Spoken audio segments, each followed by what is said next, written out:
This week on Friends in the Forest. Since Friday, May 22nd is the International Day for Biodiversity, this week's episode will touch on various themes on the subject.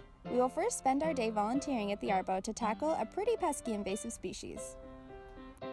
We will also be speaking to a past employee, Kira Hagen, with a special segment on amphibians. And finally, on this week's segment of This Week at the Arbo, we'll head down to Blossom Corner and see how spring has sprung.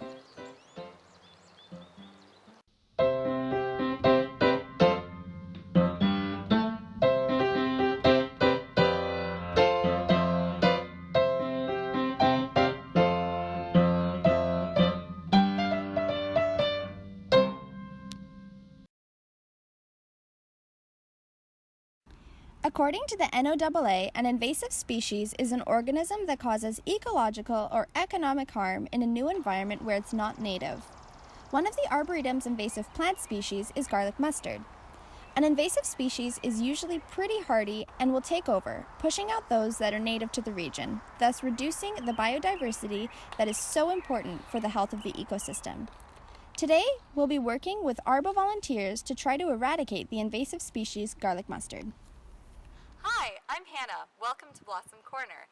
Today, I'm going to be talking to you about how to properly eradicate and identify garlic mustard. So I have two of my little example buddies here in my hands right now. Now you're going to notice a couple of things about this plant. First of all, from the top we can see that the leaves are triangular, that they're very veiny, and that the top and bottom of the leaf are actually two different colors. On the bottom of the leaf it's quite light. Another thing you'll notice is a very deep shade of purple, both on the stem and around the base of the plant. One of the ways that this plant reproduces is through small runners at the base of the plant that seem similar to a root that will develop leaves on the tip that stretch out in all different directions from the plant. Another thing you'll notice about this plant is this big angle in the root. I'm going to turn it around so you get a very good look at this. You'll also notice that the stem is very hairy. That's something that you can use to distinguish this plant from violets, which we don't want to pull out since they're a lovely native species that gives us beautiful flowers. In a flowering garlic mustard plant, the top of the plant will have a white composite flower at the very top that looks similar to Queen Anne's lace or cow parsley, a composite white flower.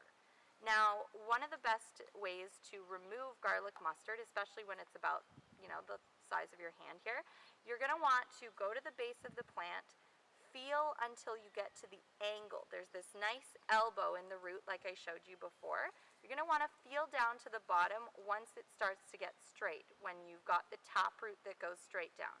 Once you have a nice grip on there, if your soil is slightly moist, which most of the time if you're dealing with a mulchy area or a forest area, even in your own garden, you'll be able to just pull the roots straight up and you'll have eradicated it.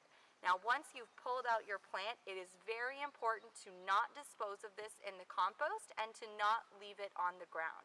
The seed bank that is created by this particular plant can survive up to 30 years. So it's very important to put it directly in a black plastic garbage bag and put it to the regular garbage.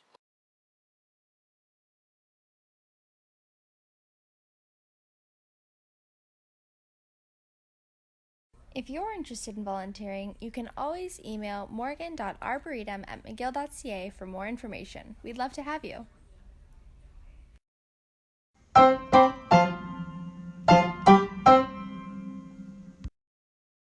Garlic mustard is so invasive because it disrupts the native plants' associations with mycorrhizae, a fungus that plays a very important role in the life of many plants.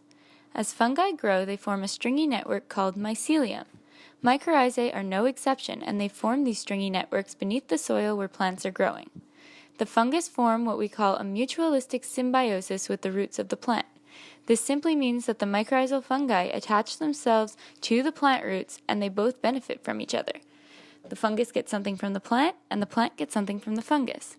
Because of the way that a fungus grows, it helps the plant by increasing the surface area of the root system, allowing the plants to take up more water and nutrients than before.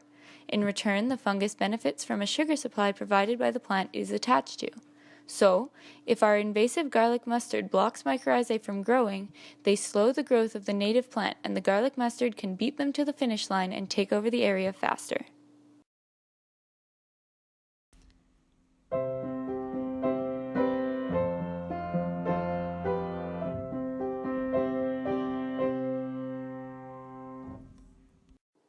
It's time for the answer to last week's Fun Forest Fact!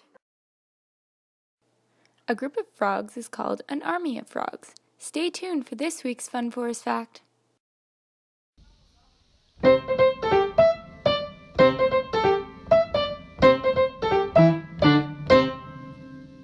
Well, hi everybody, my name is Hagen. Thanks so much for having me on.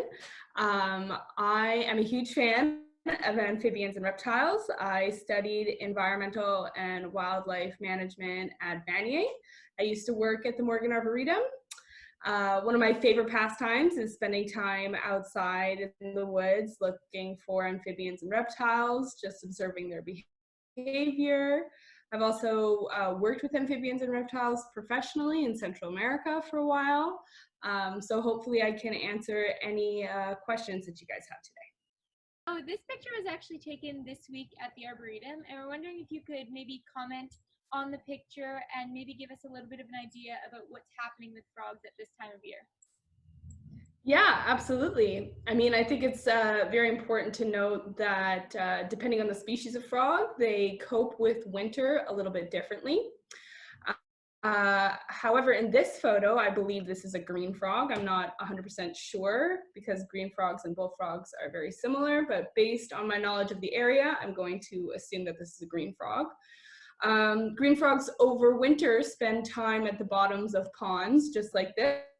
At the bottom of the pond, and they dig themselves into the mud to protect themselves from the extreme change in weather over winter so that they don't freeze.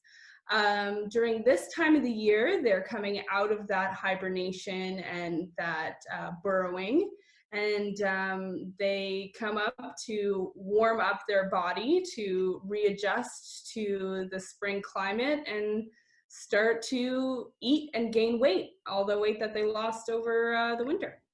Well, thanks so much, Keith, for coming on and sharing your knowledge. We can't wait to have you in the Arboretum one day on a salamander hunt with us. Yeah, I look forward to it. That'll be awesome. Thank you so much for having me on, guys. I think what you guys are doing here is amazing, especially right now. People need something to connect themselves with nature, and you guys are doing an awesome job. Well, thanks so much. Thanks, Kira. Yeah, absolutely.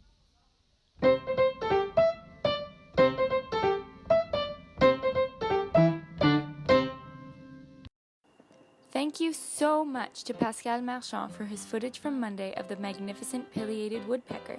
He says, and I quote, "I thought of you guys right away when I stumbled upon this. The pileated woodpecker is the biggest woodpecker in the world and can sometimes break the heck out of a tree when looking for food."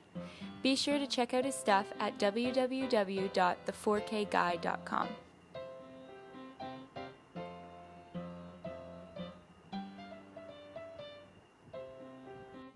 Spring has sprung and blossoms are definitely blooming down in Blossom Corner. The pictures from this week are taken by your very own Tess Hagen. We will be sure to update you in the weeks to come as the rest of the trees blossom.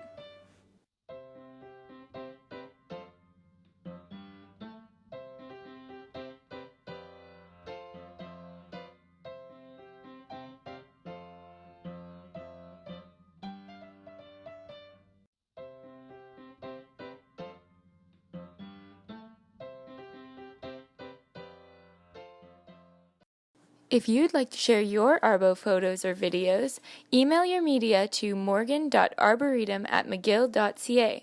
Also check out the Arbo Instagram page at morgan.arboretum. It's time for this week's Fun Forest Fact! Do you know the Arboretum's longest trail? Tune in next week to find out.